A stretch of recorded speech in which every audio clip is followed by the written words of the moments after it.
አንቺ ልንገርሽ። እሺ ዜድ የሞቀ ውሃ ጠጪ። እሺ እጠጣለሁ። እሺ እጠጣለሁ።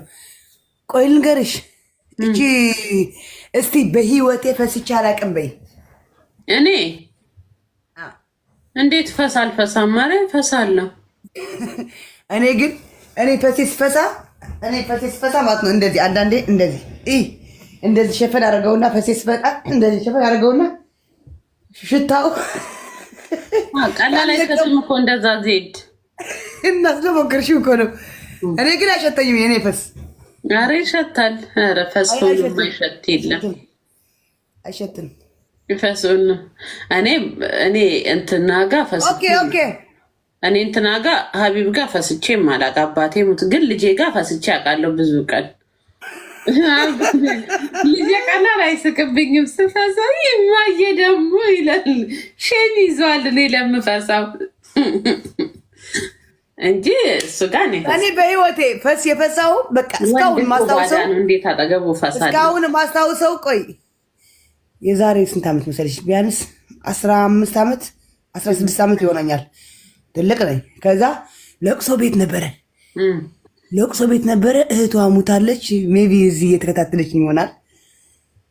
እህቷ ሙታለች፣ እየተለቀሰ ነው። ከዛ ቀብር ጠዋት ነው የሚቀበረው እና ሁላችን በሌት እየተለቀሰ ምናምን እንቅልፋችን መጣ። ነጠላ አድርገን ምናምን በቃ ሁላችን ቁጭ ብለናል። ከዛ እኔ እንዴት ብዬ ቁጭ አልኩ መሰለሽ? እንደዚህ ብዬ ነጠላ አድርጌ እንደዚህ ብዬ ቁጭ አልኩ። ከዛ ፈሴ ቢያመልጠኝ ውርደት እኮ ነው። አባቴ ሙታው ያመልጣል እንደዛ።